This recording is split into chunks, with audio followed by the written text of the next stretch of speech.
Hello students, आज का topic है multiple allelism.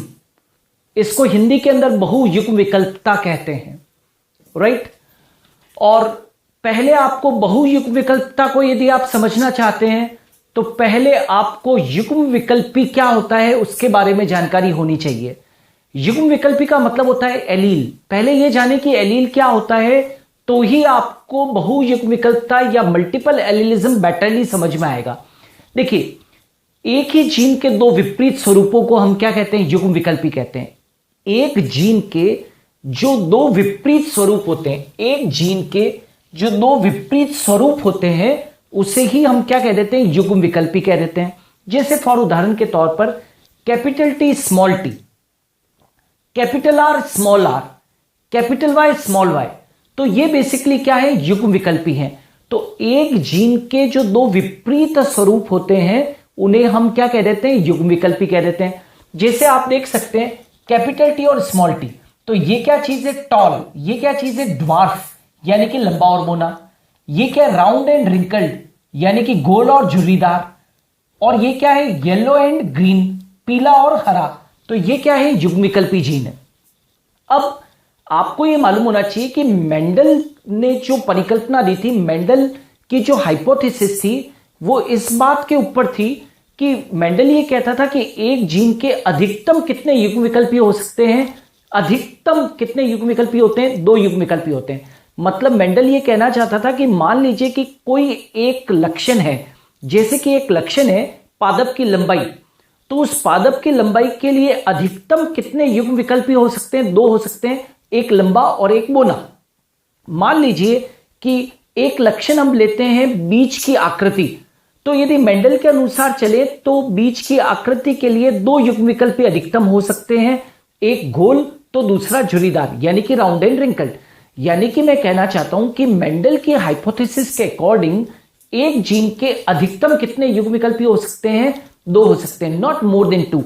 According to Mendel a gene can have not more than two alleles. It has maximum how many alleles?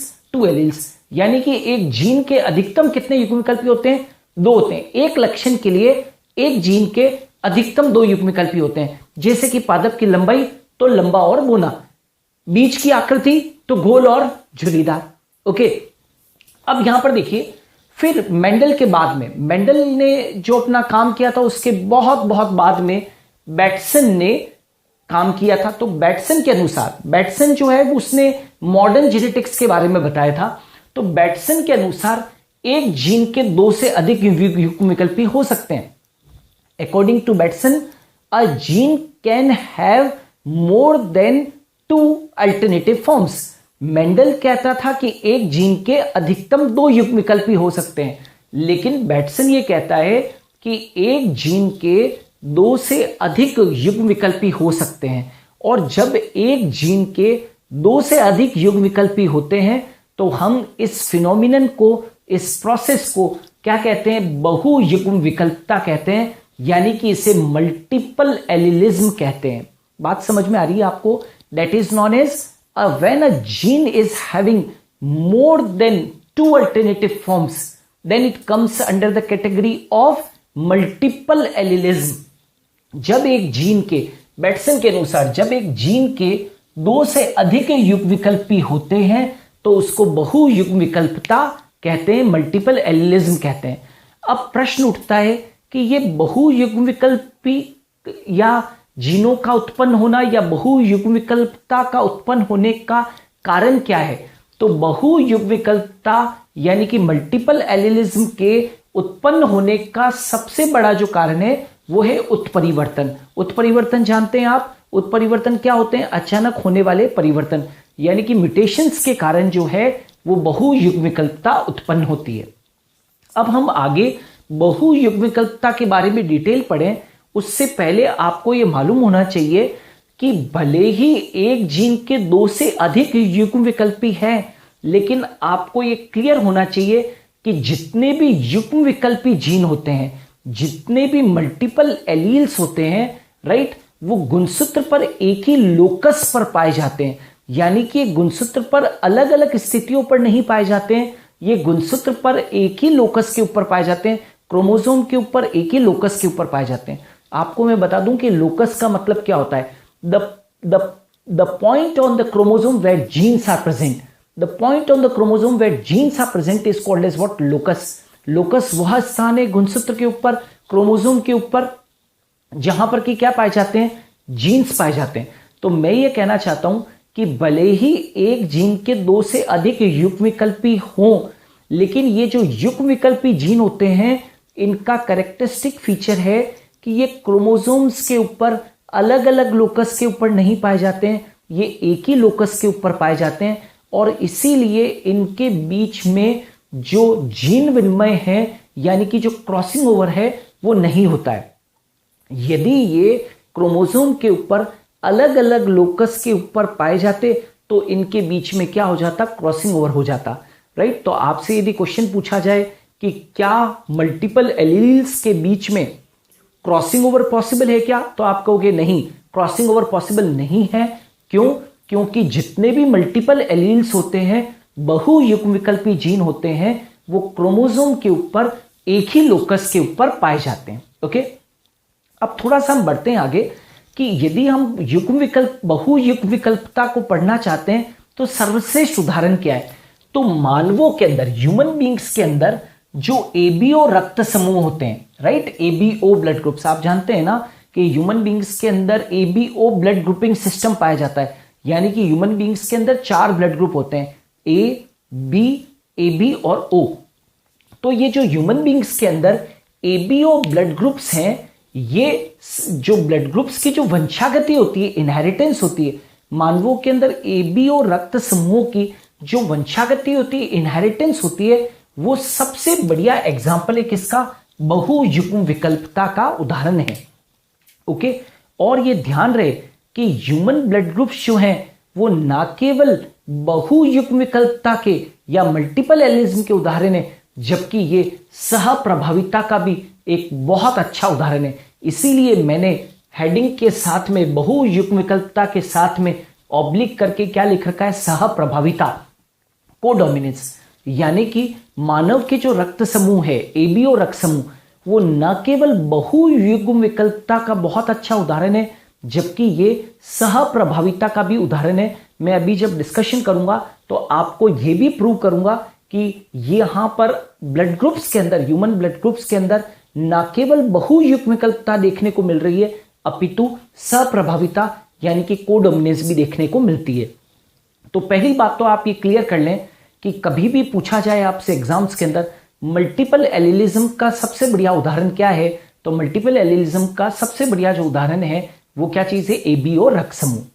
अब प्रश्न उठता है कि एबीओ रुधिर वर्ग जितने भी होते हैं उनको कंट्रोल कौन करता है, तो इनको कंट्रोल करने के लिए एक जीन होती है, और वो कौन सी है, जीन आई।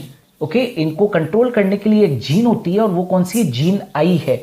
ओके, जितने भी ह्यूमन ब्लड ग्रुप्स हैं उनको कंट्रोल करने के लिए जीन एक होती है और वो क्या है, आई है। ओके, अब आप ये देखिए कि आरबीसी की जो सतह होती है, आरबीसी, मानवों के अंदर जो आरबीसी होती है उनकी जो प्लाज्मा झिल्ली होती है, ओके, यानी कि प्लाज्मा मेम्ब्रेन होती है, उसकी सतह से बाहर निकलते हुए, उसकी सतह से बाहर निकलते हुए क्या पाए जाते हैं, शर्करा बहुलक, राइट, शुगर पॉलीमर्स पाए जाते हैं, यानी कि ग्लाइकोप्रोटीन्स क्या होते हैं, पाए जाते हैं, राइट।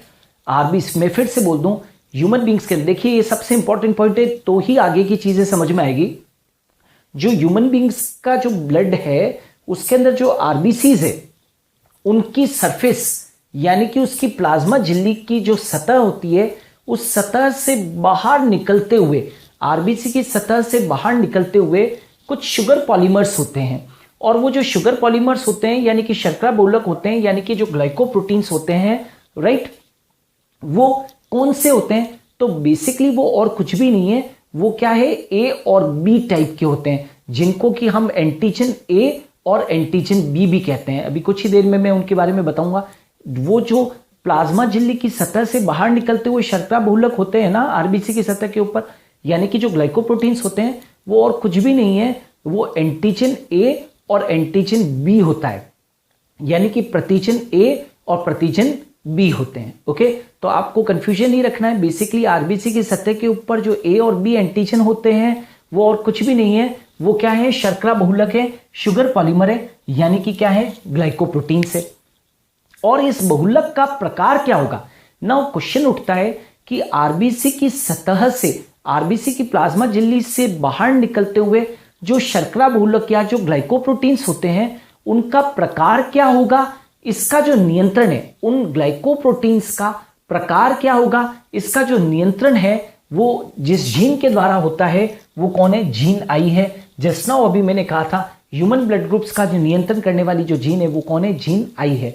मैं फिर से आपको बता दूं कि आरबीसी के सरफेस के ऊपर जो शर्करा बहुलक जो होते हैं, राइट, उन बहुलकों का प्रकार क्या होगा, इसका नियंत्रण जिस जीन के द्वारा होता है उस जीन को क्या बोलते हैं, जीन आई कहते हैं। ओके, जो ह्यूमन ब्लड ग्रुप्स को कंट्रोल करती है। अब ये जो जीन आई है, राइट, इसके 3 एलिलोमॉर्फ्स होते हैं, यानी कि जीन आई के 3 युग्म विकल्पी होते हैं। तो जीन तो हुआ एक, युग्म विकल्पी है 3, तो 2 से ज्यादा युग्म विकल्पी हो गए ना, तो 2 से ज्यादा युग्म विकल्पी हो गए तो हम ये कह सकते हैं कि जीन आई के 2 नहीं और 3 स्वरूप हैं। तो ये एक बहु युग्म विकल्पता का उदाहरण हुआ। जैसे जीन आई है उसके 3 युग्म विकल्पी है, एक होता है आई ए, एक होता है आई बी और एक होता है आई। ओके, आई दैट इज, मैं फिर से बोल दूं, आई ए, आई बी तथा आई। तो जीन तो है एक, दैट इज आई, उसके विकल्प कितने हैं, 3 हैं, आई ए, आई बी और आई। ओके, अब ये जो एलील आई है, राइट, मैं आपको यहां पर एक क्लियर कर दूं यहां पर चीज, ये जो एलील आई है ना उसको आई ओ भी कह सकते हो आप, आई ओ या आई बी कह सकते हो, राइट, आप चाहें तो उसे आई ओ कहिए या उसे आई कहिए। तो आई ए, आई बी, आई ओ या आई, तो कितने स्वरूप हो गए, 3 स्वरूप। और ये 3 स्वरूप जो होते हैं वो ह्यूमन ब्लड ग्रुप्स की वंशागति को क्या करते हैं, कंट्रोल करते हैं। अब जो एलील आई ए है और आई बी है, एलील आई ए और आई बी, जीन आई के 3 विकल्प है ना, तो विकल्प आई ए और आई बी ये तो क्या करते हैं, भिन्न भिन्न प्रकार के क्या करते हैं, यानी कि शर्करा उत्पन्न करते हैं। आई ए और आई बी, हमेशा ध्यान रखें, आई ए और आई बी, आई ए और आई बी क्या है, तो ये बेसिकली एंटीजेंस हैं, ग्लाइकोप्रोटीन्स हैं, और ये क्या उत्पन्न करते हैं, शर्करा उत्पन्न करते हैं। और ये जो एलील आई ओ और आई है ना, स्मॉल आई, ओके, यानी कि आई ओ, ये किसी भी प्रकार की शुगर को उत्पन्न नहीं करता है, ये किसी भी प्रकार की शर्करा को उत्पन्न नहीं करते हैं। ओके, सो आई ए और आई बी क्या है, एंटीजन है, यानी कि ये क्या चीज है, बेसिकली शर्कराएं हैं। तो आई ए और आई बी जो है वो शुगर उत्पन्न करेंगे, और स्मॉल आई, राइट, जो एलील है वो किसी भी प्रकार की शर्करा को उत्पन्न नहीं करेगा। ओके, अब मान लीजिए कि कोई एक ऐसा ब्लड ग्रुप है जिसके अंदर आई ए और आई है, आई ए और आई दोनों है, तो जो अभिव्यक्त होगा, जो एक्सप्रेस होगा, वो केवल क्या होगा, आई ए और आई दोनों है, तो आई ए ही केवल क्या होगा, एक्सप्रेस होगा। आपको मैं बता दूं, ये जो आई ए और आई बी है, ये जो 2 युग्म विकल्पी है ना, ये हमेशा स्मॉल आई के ऊपर क्या होते हैं, डोमिनेंट होते हैं। मैं फिर से बोल रहा हूं, आई ए और I B are dominant over small I, I A और आई बी प्रभावी होते हैं स्मॉल आई के ऊपर। क्यों प्रभावी होते हैं, क्योंकि ये आई ए और आई बी एंटीजन उत्पन्न करते हैं, यानी कि ये शर्करा उत्पन्न करते हैं, यानी कि ये ग्लाइकोप्रोटीन उत्पन्न करते हैं, जबकि आई जो होता है वो कोई भी शुगर उत्पन्न नहीं कर सकता है, इसलिए वो रिसेसिव है। तो ये दोनों डोमिनेंट है और ये क्या है, रिसेसिव है। तो मान लीजिए कि कोई रक्त समूह है जिसके अंदर की आई ए और आई युग्म विकल्पी है, तो दोनों अभिव्यक्त नहीं होंगे, केवल आई ए अभिव्यक्त होगा। क्यों, क्योंकि ये क्या उत्पन्न करता है, शुगर उत्पन्न करता है, और स्मॉल आई शुगर उत्पन्न नहीं करेगा। मान लीजिए कि एक और केस स्टडी है जिसमें कि ब्लड ग्रुप के अंदर आई बी है और आई है, तो अब आई बी और आई दोनों प्रकट नहीं होंगे, केवल आई बी प्रकट होगा, अभिव्यक्त होगा। क्यों, क्योंकि आई बी शुगर उत्पन्न करता है और स्मॉल आई जो है युग्म विकल्पी वो शुगर उत्पन्न नहीं करता है। और तीसरा आई ए और आई बी दोनों यदि है, मान लीजिए कल्पना कीजिए कि एक ऐसा ब्लड ग्रुप है जिसमें आई ए भी है और आई बी भी है, तो आई ए और आई बी दोनों होंगे तो नेचुरल है कि दोनों ही शुगर उत्पन्न करेंगे, तो दोनों ही प्रभावी है, दोनों ही प्रभावी है। तो ये अपने अपने प्रकार की क्या उत्पन्न करेंगे, शर्करा उत्पन्न करेंगे, यानी कि वे अपने अपने प्रकार की शर्करा अभिव्यक्त करेंगे। आई ए जो है वो ए ग्लाइकोप्रोटीन उत्पन्न करेगा और आई बी जो है वो बी ग्लाइकोप्रोटीन या एंटीजन उत्पन्न करेगा। तो ये तो दोनों साथ में है ना, तो दोनों ही डोमिनेंट है।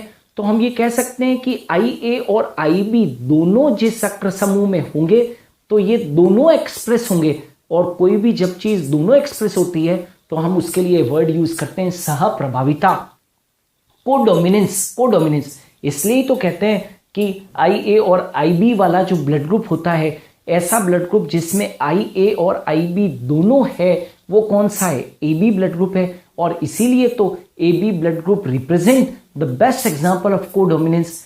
ए बी ब्लड ग्रुप जो होता है वो सबसे बढ़िया उदाहरण है किसका, सहप्रभाविता का। तो आप यहां पर देख रहे हैं कि यहां पर आपको ह्यूमन ब्लड ग्रुप्स की जब स्टडी करते हैं तो हमें बहुयुग्मिकता तो नजर आ ही रही है, साथ के साथ हमको सहप्रभाविता भी देखने को मिलती है। लेकिन ध्यान रहे ह्यूमन ब्लड ग्रुप 4 प्रकार के, ए बी और ओ, लेकिन चारों प्रकार के ब्लड ग्रुप्स जो होते हैं वो कभी भी सहप्रभाविता उत्पन्न नहीं कर रहे हैं, राइट। केवल ए बी ब्लड ग्रुप जो है वो क्या उत्पन्न कर रहा है, सहप्रभाविता उत्पन्न कर रहा है। नाउ आपको मैं बता दूं कि ह्यूमन ब्लड ग्रुप्स के लिए 3 युग्मविकल्पी जीन है, लेकिन ध्यान रहे किसी एक इंडिविजुअल के अंदर, किसी एक डिप्लॉयड जीव के अंदर, भले ही ध्यान रहे कि ह्यूमन ब्लड ग्रुप्स को कंट्रोल करने के लिए एक जीन के 3 युग्मविकल्पी है, लेकिन the point to be noted is that कि किसी एक डिप्लॉयड जीव में इन 3 युग्मविकल्पियों में से अधिकतम 2 युग्मविकल्पी हो सकते हैं, लेकिन तीनों युग्मविकल्पी किसी एक जीव के अंदर कभी भी तीनों के तीनों नहीं पाए जा सकते। इसीलिए तो हम कहते हैं कि बहुयुग्मविकल्पता को, मल्टीपल एलिलिज्म को केवल पॉपुलेशन में ही पढ़ा जा सकता है।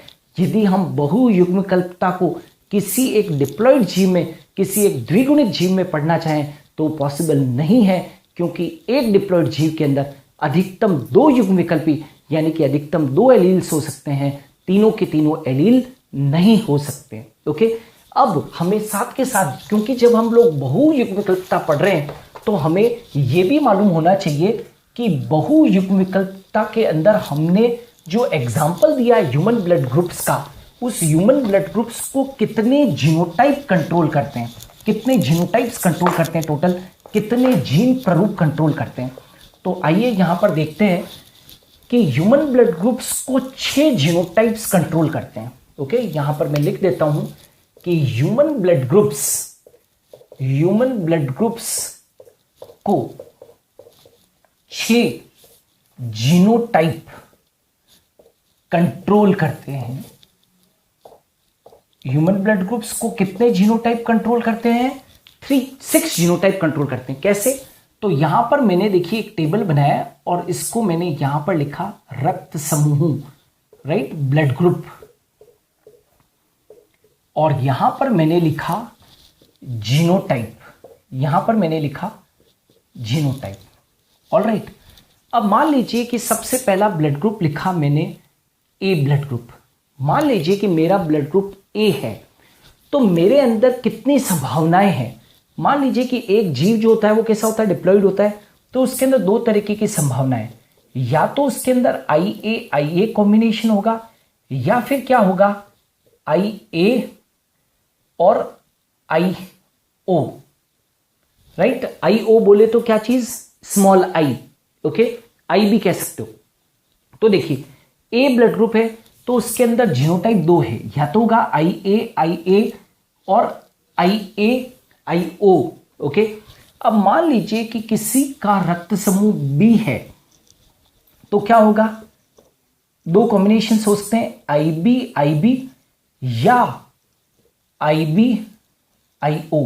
ध्यान रहे आई ओ को हम स्मॉल आई बी कह सकते हैं, ठीक है।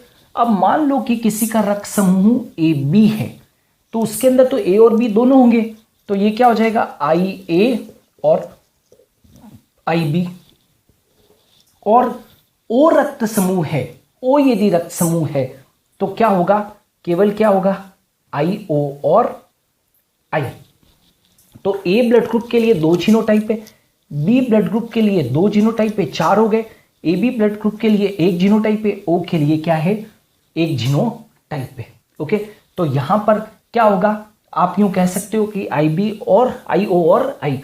तो देखो, यदि किसी का रक्त समूह A है तो उसके अंदर IA IA या IA IO, लेकिन ध्यान रहे IA और IO जब साथ में होते हैं तो ये तो शुगर प्रोड्यूस कर रहा है IA और IO शुगर प्रोड्यूस नहीं कर रहा है, तो केवल जो अभिव्यक्त होगा वो कौन होगा, IA ही होगा।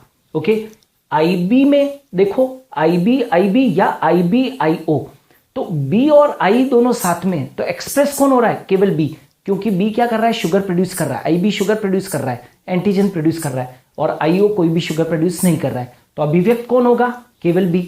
लेकिन AB ब्लड ग्रुप के अंदर A और B दोनों है, तो A और B दोनों एंटीजन है, तो दोनों ही क्या होंगे, एक्सप्रेस होंगे।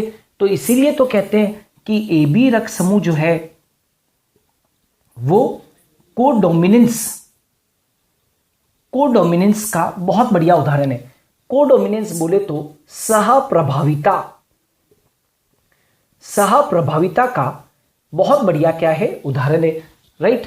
तो ये पूरा तो ब्लड ग्रुप जो है वो किसका है, मल्टीपल एलिज्म का उदाहरण है, लेकिन AB ब्लड ग्रुप जो पर्टिकुलर है वो कोडोमिनेंस का उदाहरण है, और O जो है उसके अंदर तो कोई भी एंटीजन नहीं है, राइट। तो इसके अंदर केवल क्या है, IO और I है, तो A और B एंटीजन नहीं है, इसमें एक्सप्रेस नहीं होता है, इसीलिए तो IA और IB IO के ऊपर क्या होते हैं, प्रभावी होते हैं। आर यू गेटिंग और नॉट। तो ह्यूमन ब्लड ग्रुप से वो एक बहुत अच्छा एग्जाम्पल है जो कि रिप्रेजेंट करता है किसको, दैट इज बहुयुग्म विकल्पता को, और इस रक्त समूह के अंदर AB रक्त समूह जो है वो सहप्रभाविता का एक बहुत अच्छा उदाहरण है। So dear students, this was the video which was based on multiple allelism and codominance, बहुयुग्म विकल्पता के ऊपर और सहप्रभाविता के ऊपर ये आधारित था। मेरे वीडियोस को देखते रहिए, उन्हें लाइक और शेयर कीजिए और मेरे चैनल को सब्सक्राइब कीजिएगा। Keep watching, thanks a lot.